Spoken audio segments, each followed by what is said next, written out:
We all get delusional a lot when we think the Yankees are going to come back, no matter if they are down by 3 or more runs in late innings. Last night, they did it.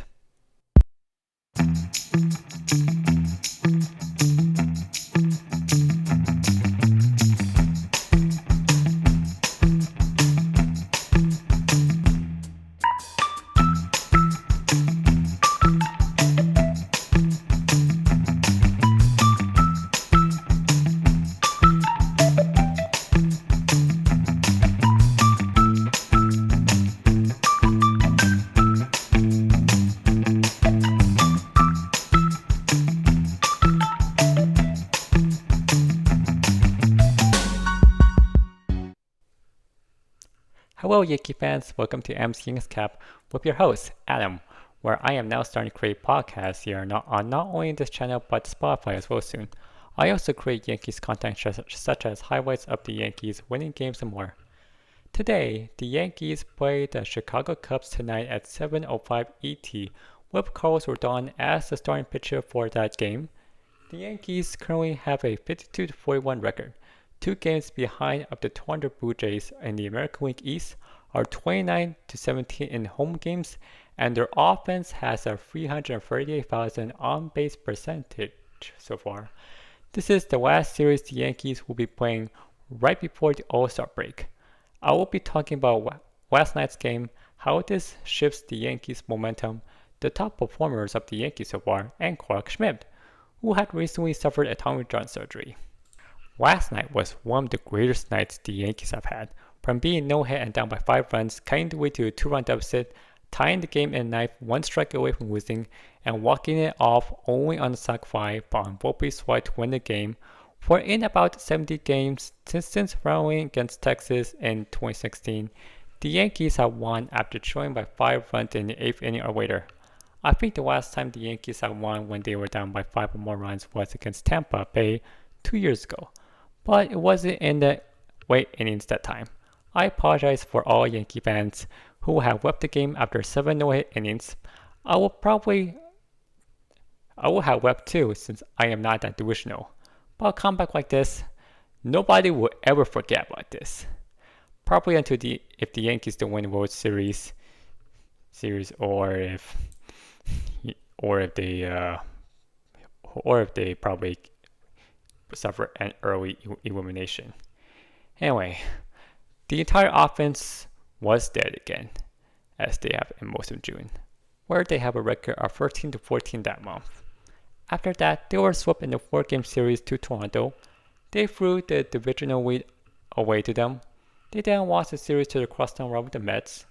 It was frustrating to see how much players the Yankees have worked on base. You get to have an advantage of the opposing pitchers when they have walked a few batters, but you threw the opportunity away after you somehow got into a double play by mistake. I was glad I did not watch the entire game, since I was at a fellowship with some people my age talking about Jesus and doing activities. I didn't want to be on my phone when I had people to hang out with. As soon as I looked at the score, I didn't really care if we were losing. I was disgusted that we were about to get no-hit.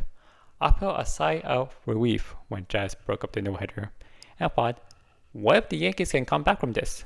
Surely it wasn't supposed to happen until when I went on my phone again, they filled the bases loaded while trailing by 2 runs. I got excited when they clutched up the game, and felt happy afterwards when they won. While trailing by, what's even better was that how the Yankees had a series sweep since the one at Kansas City. Jazz Chisholm Jr. broke out Brian Wu's no-hitter in the 8th. Giancarlo Stanton hit his first home run as a pinch hitter in the bottom of the 8th. The Yankees rallying off of Andres Munoz, and Judge walking it off of Volpe steal. 25 runs was what the Yankees have scored this series, more than how many runs the Yankees had in the Blue Jays series, in the Mets series, and the Angels series. It's something we should be thankful about. We have seen them go 30 scoreless innings that made us feel like we are done. And honestly, for the Seattle Mariners, they will have prevented us from beating them if the closer had listened to Mariners catcher Kyle Raleigh. He was warning Munoz that the Yankees were picking up his pitch tipping.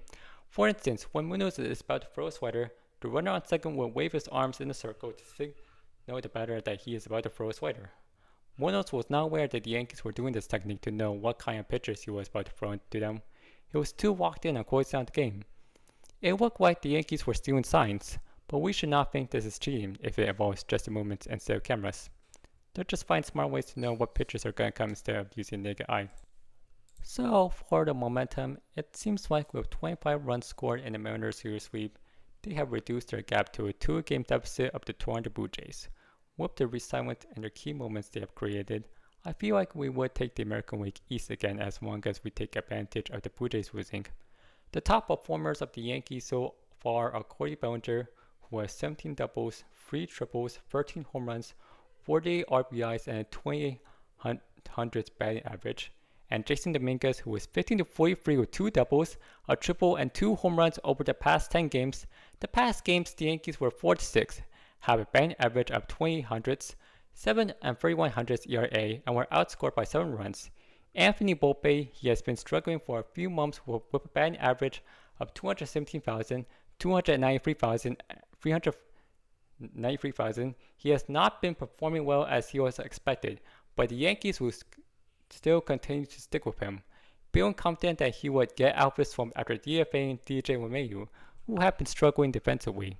Jazz Chisholm Jr. is now currently playing second base, and I gotta say, that double play he made was what changed the momentum for the entire team. Not only do I want Jazz to continue playing second base, but I also want Jason Dominguez to continue to be the leadoff hitter, since he has been hitting well with it. Let's take a little break from now before we get to talking about Clarke Schmidt suffering a Tommy John surgery.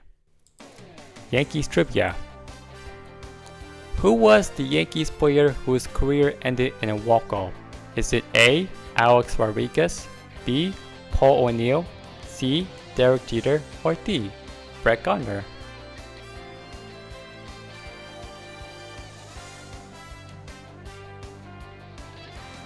The answer is Derek Jeter, who ended his career in 2014 with a walk-off hit against the Baltimore Orioles.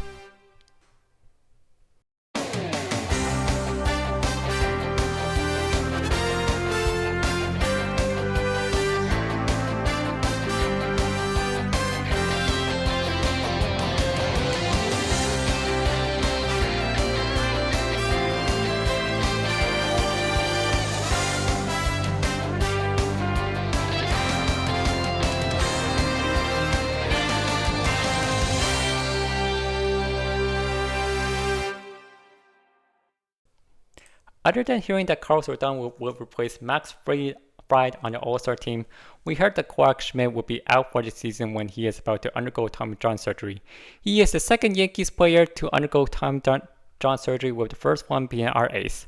Not only will Schmidt be out for the remainder of the 2025 season, but he will be out for most of the 2026 season. He has been dealing with elbow soreness since June 4th before he exited against the Blue Jays on July 3rd. He had also been dealing with it in 2017 when he had a 3 and 3200 ERA in 14 starts that season. It has been unfortunate to see 2 more of our pitchers suffer a season-ending injury. But let's just say a praise to them, as we are about to finish the first half of the 2025 season. Anyway, that is all I have to say for now for this podcast. Thank you viewers who are tuned in to this channel for my first ever podcast.